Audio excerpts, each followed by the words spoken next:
Assalamualaikum warahmatullahi wabarakatuh. Alhamdulillahirabbil alamin. Wassalatu wassalamu ala asyrafil anbiya'i wal mursalin Muhammadin wa ala alihi wa sahbihi ajma'in, amma ba'du. Muslimin muslimat, mukminin mukminat, qaimin qaimat rahimakumullah. Seyogianya malam ini bukanlah jadwal saya, tapi qadarullah tiba-tiba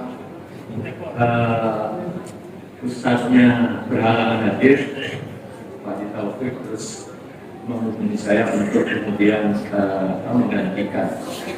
Qadarullahnya juga sampai hari ini belum ada keputusan. Jadi memang para jamaah sekalian yang dirahmati Allah Subhanahu wa taala, pertama yang perlu dimaklumi bahwa selama ini dan sudah berjalan sudah sejak dahulu bahwa al-mukminin dalam menetapkan awal Ramadan dan satu Syawal termasuk nanti kaitannya dengan Idul Adha itu merujuk dan mengikuti keputusan pemerintah, ya, dalam hal ini Kementerian Agama bersama ormas-ormas Islam. Ini yang paling penting ya. Jadi patokannya adalah mengikuti ketetapan pemerintah. Nah, sebagian masyarakat kita ini sebagian galau dan bingung. Kok sudah ada yang menetapkan? Ya, karena sebagian umat Islam atau ormas Islam ada yang dalam menetapkannya itu menggunakan metode hisab wujudul hilal. Ya, segitu aja Pak, sederhananya. Ya, pakai hisab, pakai perhitungan. Tidak mensyaratkan harus melihat, jadi pakai perhitungan. Nah, ormas Islam, salah satu ormas Islam terbesar di Indonesia dalam hal ini Muhammadiyah, kalau dulu merujuk kepada lokal, jadi sesuai dengan hasil hisab lokal, untuk mulai tahun ini itu bersifat global, ya, bersifat global. Dan kesimpulannya untuk tahun ini Idul Fitri Muhammadiyah sudah menetapkan jatuh pada hari Jumat besok ya, karena memang pakai hisab dan tidak mensyaratkan melihat. Sementara pemerintah kita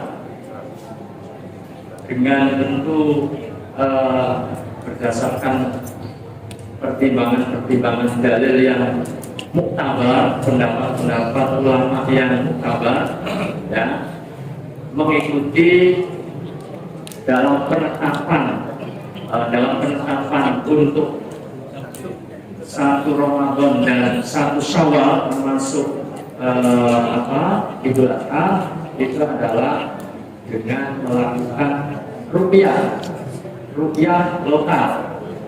Jadi sesuai dengan rupiah di seluruh wilayah Indonesia.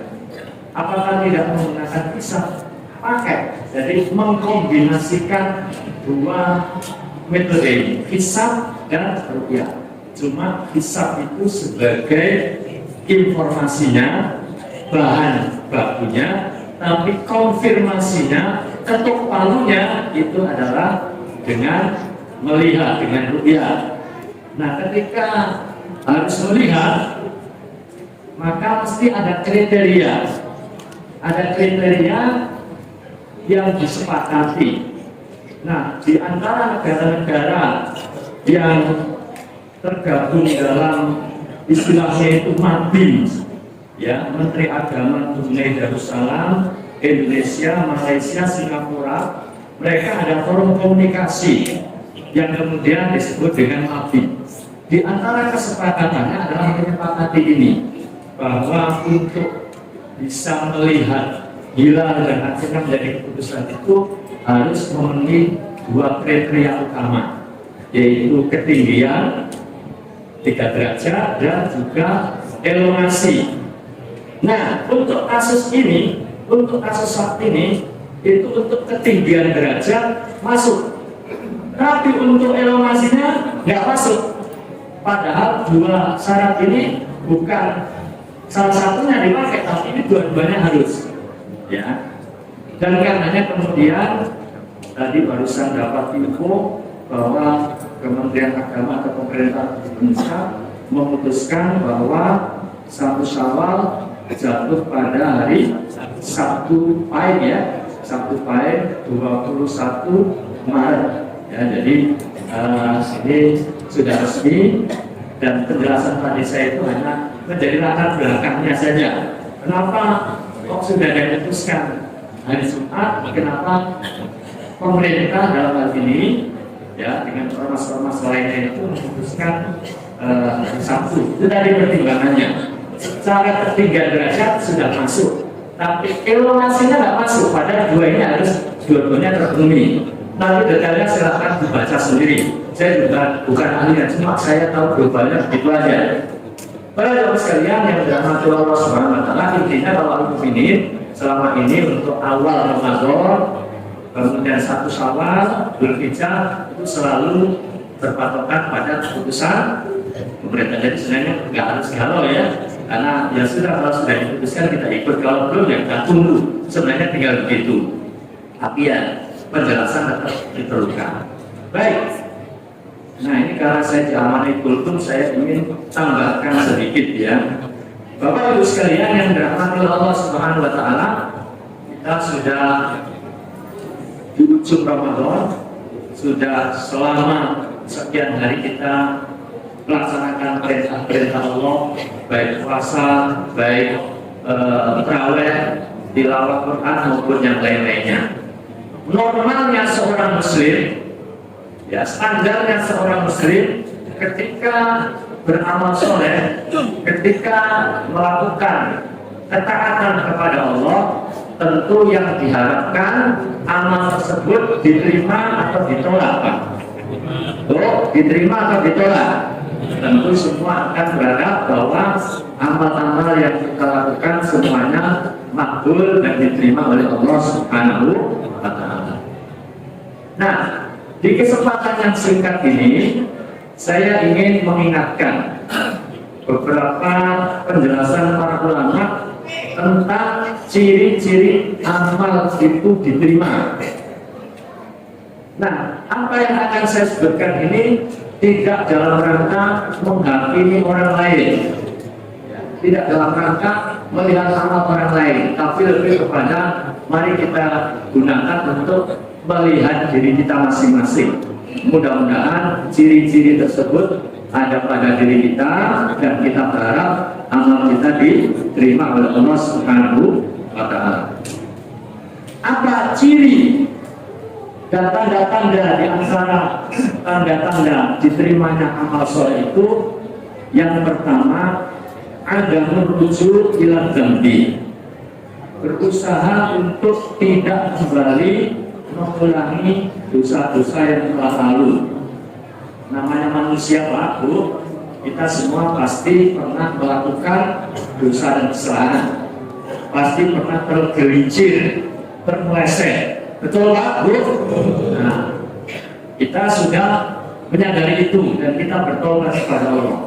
Nah, salah satu di antara ciri taubat seseorang, amal soleh seseorang itu diterima adalah ada merujuk ila dzambi, berusaha tidak kembali kepada dosa, tidak ada niat.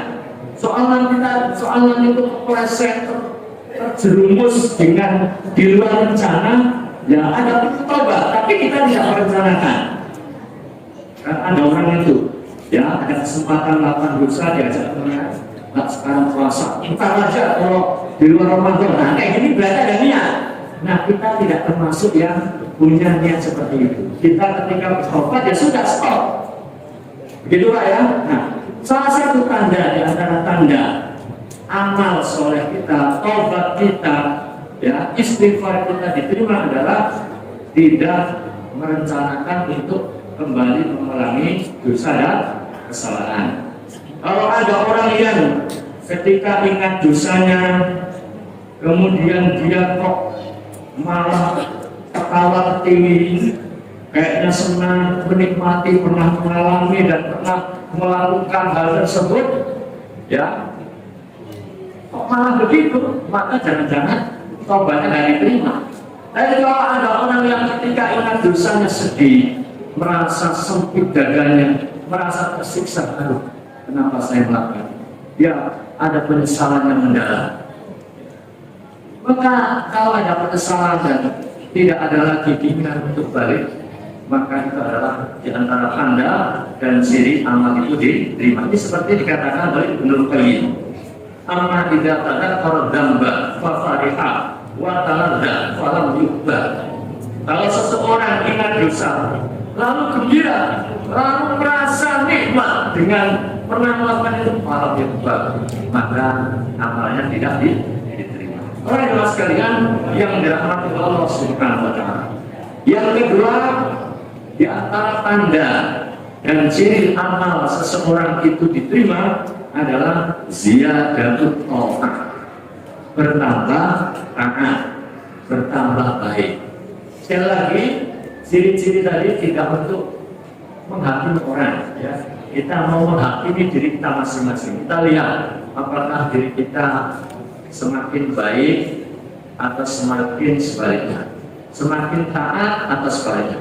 Kalau kita dapati diri kita semakin taat, semakin baik, maka bersyukurlah, bergembira, itu tanda amal kita diterima. Tapi kalau kita dapati diri kita semakin nggak karuan, semakin nggak jelas, semakin lebih buruk, nah ini perlu kita melakukan evaluasi diri.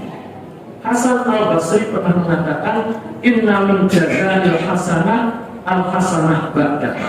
Di antara balasan serta kebaikan itu adalah hadirnya kebaikan sesudahnya.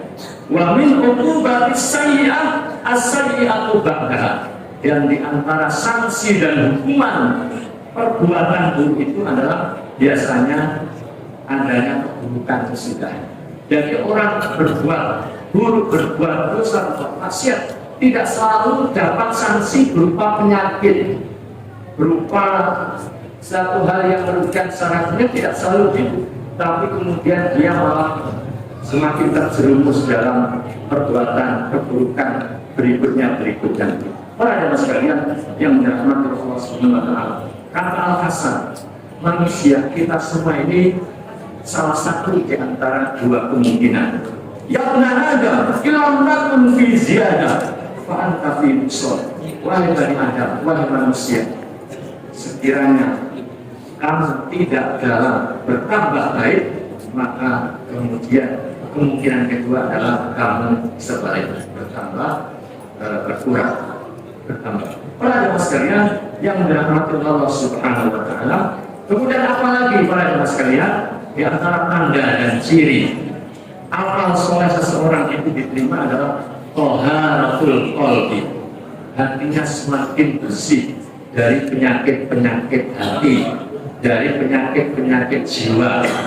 Tadinya dengki, iri, benci, ya, dan seterusnya, hal-hal yang menjadi penyakit hati itu menyelimuti, ya, hatinya yang pekat dengan hal tersebut. Tapi kemudian dengan dididik di bulan Ramadan, hatinya semakin bersih, semakin mengkilap dari itu semua, rasa dengki, rasa iri, rasa benci dan seterusnya, ya, itu semakin sirna dari diri kita, maka itu adalah tanda-tanda di antara tanda-tanda amal soleh kita diterima.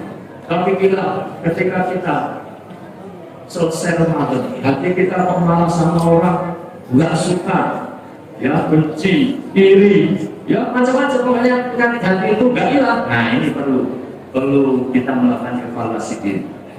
Bagi siapa? Bagi sahabat saya, termasuk bagi saya pribadi. Para jemaah sekalian yang dirahmati Allah Subhanahu wa taala, hal lainnya adalah tadzakkurul akhirah. Ya, orientasi kehidupannya itu semakin fokus ke akhirat. Ya, kita hidup di dunia, kita harus juga meraih apa-apa yang mesti kita raih di dunia. Ya betul, tetapi itu semua tidak menghalangi fokus kita sebagai seorang mukmin bahwa kehidupan hakiki kita, kehidupan kita yang sebenarnya yang harus kita perjuangkan untuk kita raih adalah akhirat.